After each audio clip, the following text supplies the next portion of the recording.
Hello everyone, आप सभी का स्वागत है आपके अपने channel magnet brains Hindi medium पर। इस वीडियो से हम एक नए चैप्टर की शुरुआत कर रहे हैं, एक नया अध्याय स्टार्ट कर रहे हैं। अध्याय होने वाला है प्राकृतिक वनस्पति तथा वन्य प्राणी। यह अध्याय है क्लास 9th की ज्योग्राफी का एक चैप्टर है, जिसमें हम वनस्पति के बारे में जानेंगे और वन्य प्राणी के बारे में, वाइल्ड लाइफ के बारे में जानेंगे। मतलब ये कि अब आप कहेंगे सर ये दो चीजें साथ में क्यों हैं, तो दो चीजें साथ में होने के पीछे कारण ये है कि वनस्पति की अगर आप बात करते हैं तो जहां पर हरियाली होगी जानवर भी वहीं पर होगा। जहां पर हरियाली होगी वहां पर शाकाहारी जानवर होगा, जहां पर शाकाहारी जानवर होगा वहां पर मांसाहारी जानवर आएगा। जहां ये सब कुछ होगा उसके आसपास कीड़े मकोड़े डेवलप होंगे, एक इकोसिस्टम बन जाता है। हालांकि हमें इकोसिस्टम पर बात नहीं करनी है, फिर भी हम कहें जहां जल होगा वहां हरियाली होगी, वहां जानवर होगा तो वहां मांसाहारी जानवर भी होगा। तो इस कारण से वनस्पति के साथ हम प्राणियों को भी पढ़ते हैं। ये वीडियो है एक परिचय टाइप का, हम देखेंगे। सबसे पहले हम चैप्टर के बारे में जानेंगे, साथ ही साथ इसमें और क्या क्या पढ़ेंगे उसके बारे में जानेंगे। तो अब देखें यहां पर, क्या आपने अपने स्कूल घर के आसपास के मैदानों में भली भांति से देखा है? वृक्ष, झाड़ियां, घास, ये पक्षी, इन सबको देखा हुआ है? क्या ये एक ही प्रकार के हैं या ये अलग अलग है? आपको क्या लगता है कि जो पेड़ हैं वो आपको अलग अलग टाइप के, तो कोई ऊंचा कोई छोटा ऐसे हैं, या आपको लगता है सभी पेड़ एक हैं, सभी पक्षी एक हैं, सभी जानवर एक हैं और सबको उठा के आपने वन्य प्राणी की कैटेगरी में, वाइल्ड लाइफ की कैटेगरी में डाल दिया? अगर भारत को आप देखते हैं तो भारत एक विशाल देश है। भारत में विविधताएं अगर लोगों में पाई जाती हैं तो वनों में भी पाई जाती हैं, प्राणियों में भी पाई जाती हैं, जल में भी पाई जाती हैं। इसमें अनेक प्रकार के, आप चूंकि विविधताएं बड़ा है तो विविधताएं बहुत है, तो अनेक प्रकार के जैव रूपों की कल्पना आप कर सकते हैं, अनेक प्रकार के जैव रूपों को आप देख सकते हैं। भारत की अगर हम बात करते हैं, भारत देश को अगर केवल आप देखते हैं, तो अगर हम भारत को देखते हैं तो यहां मुख्य रूप से 12 जैव विविधता वाले देशों में से भारत को एक माना गया है। अब जैव विविधता क्या है? जहां पर जैविक चीजें, मतलब जैव जो है वो बहुत ज्यादा है, प्लांट और एनिमल में, इनमें वैरायटी बहुत है। जैसे 12 देश छांटे गए हैं, उनमें से भारत एक है। हम अगर देखें तो लगभग 47,000 विभिन्न जातियां, कितनी? 47,000 विभिन्न जातियों के पौधे पाए जाने के कारण यह देश विश्व में क्या आ जाता है? 10वें स्थान पर आ जाता है। और एशिया के देशों में कौन से नंबर पर? 4थे स्थान पर। दुनिया में नंबर हमारा 10वां, एशिया महाद्वीप के अंदर नंबर हमारा कौन सा? 4था। भारत में लगभग 15,000 फूलों के पौधे हैं। कितने?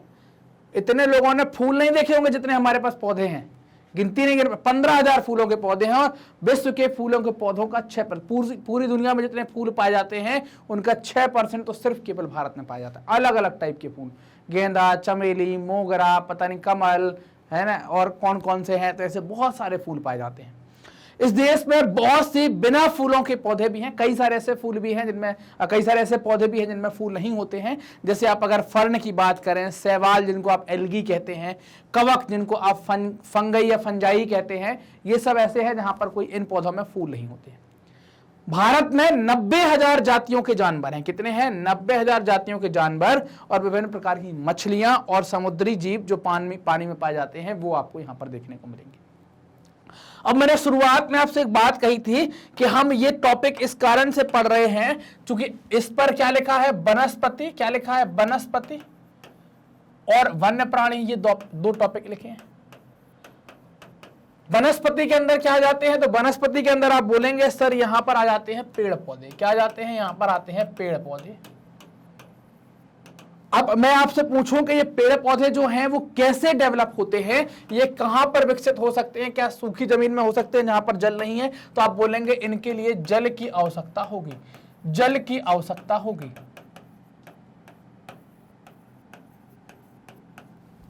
ठीक, और जल की आवश्यकता होगी तो क्या ये वन्य प्राणी जिनकी आप बात कर रहे हैं इनके लिए जल की आवश्यकता नहीं होगी? इनके लिए जल की आवश्यकता नहीं होगी, तो इनके लिए भी जल की आवश्यकता होगी। इन्हें भी जल चाहिए, साथ में भोजन के लिए इनको क्या चाहिए? वनस्पति चाहिए, तब जाकर ये विकसित हो पाएंगे। और ये दोनों किसके लिए आवश्यक हो जाते हैं? पर्यावरण के लिए आवश्यक हो जाते हैं। तो इसी कारण से वनस्पति और वन्य प्राणी एक दूसरे से जुड़े हुए, इसी कारण से हम चैप्टर में इनको पढ़ते भी हैं। और हमने देखा भी है कि कितने प्रकार की वैरायटी हमारे यहाँ पेड़ पौधों की है, कितने प्रकार की वैरायटी हमारे यहाँ जानवरों की है। हमने फूलों की वैरायटी देखी तो केवल 15,000 तो फूलों के पौधे हैं, 47,000 हमारे पास अलग अलग जातियों के पौधे हैं और 90,000 से ज्यादा हमारे पास जीव हैं। तो ये 3 नंबर आपको यहां पर याद रखने हैं। 3 नंबर कौन कौन से याद रखेंगे? एक नंबर याद रखेंगे 47,000 का, जिसमें हम पेड़ों के बारे में बात कर रहे हैं। एक नंबर आप याद रखेंगे 15,000 का, जिसमें हम फूलों के पौधों की बात कर रहे हैं। और एक नंबर आप याद रखेंगे 90,000 का, जिसमें हम एनिमल्स या स्पीसीज के बारे में बात कर रहे हैं, जीव जंतुओं के बारे में बात कर रहे हैं। प्राकृतिक वनस्पति का अर्थ क्या? वनस्पति का वह भाग जो कि मनुष्य की सहायता के बिना, प्राकृतिक क्या? हमारी सहायता के बिना अपने आप पैदा होता है, उसको क्या कहते हैं? प्राकृतिक कहते हैं। और लंबे समय तक उस पर मानवीय प्रभाव नहीं पड़ता तो इसको क्या कहते हैं? अक्षत वनस्पति कहते हैं। अक्षत वनस्पति का मतलब क्या है? ऐसी वनस्पति जो प्राकृतिक तरीके से पैदा हुई है और लंबे समय तक उस पर मनुष्य का प्रभाव नहीं है, उसको हम क्या कहते हैं? अक्षत वनस्पति कहा जाता है। अतः विभिन्न प्रकार की कृषिकृत फसलें, फल और बागान वनस्पति का भाग है, लेकिन ये प्राकृतिक वनस्पति नहीं है, मानवीयकृत वनस्पति है। इंसानों के द्वारा इनको डेवलप किया गया है। क्या आप जानते हैं कि कुछ पौधे देशज कहलाते हैं और कुछ पौधे विदेशज कहलाते हैं? देशज पौधे वो हैं जो मूल रूप से भारतीय हैं। मतलब क्या है? जो मूल रूप से भारतीय हैं, भारत में आपको इन्हें देखने को मिलता है, भारत में पैदा हुए देशज हैं। और जो भारत के बाहर पैदा हुए उनको विदेशज कहते हैं। वनस्पति जगत शब्द का अर्थ किसी विशेष क्षेत्र में किसी समय में पौधे की उत्पत्ति से होता है और इस तरह प्राणी जगत जानवरों के विषय में बतलाता है। वनस्पति जगत पौधों के बारे में बताएगा और प्राणी जगत किसके बारे में? जानवरों के बारे में, एनिमल्स के बारे में बताएगा। इस अध्याय में हम 2 इंपॉर्टेंट टॉपिक पर बात करेंगे। एक तो वनस्पति के प्रकार, टाइप ऑफ वेजिटेशन, और दूसरा हम वन्य प्राणी मतलब कि वाइल्ड लाइफ के बारे में बात करेंगे। इन 2 टॉपिक पर हम यहाँ पर बात करने वाले हैं, 2 टॉपिक हम यहाँ पर पढ़ने वाले हैं। तो ये परिचय था, हमने इसमें जाना कि क्या क्या चीजें हम इस चैप्टर में पढ़ेंगे और चैप्टर कैसे गो थ्रू होगा, कैसे चैप्टर जाएगा।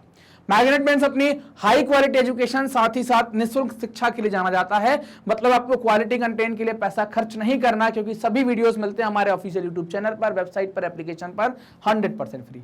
आप हमसे कनेक्ट कर सकते हैं यूट्यूब, फेसबुक, इंस्टा, ट्विटर और टेलीग्राम के माध्यम से।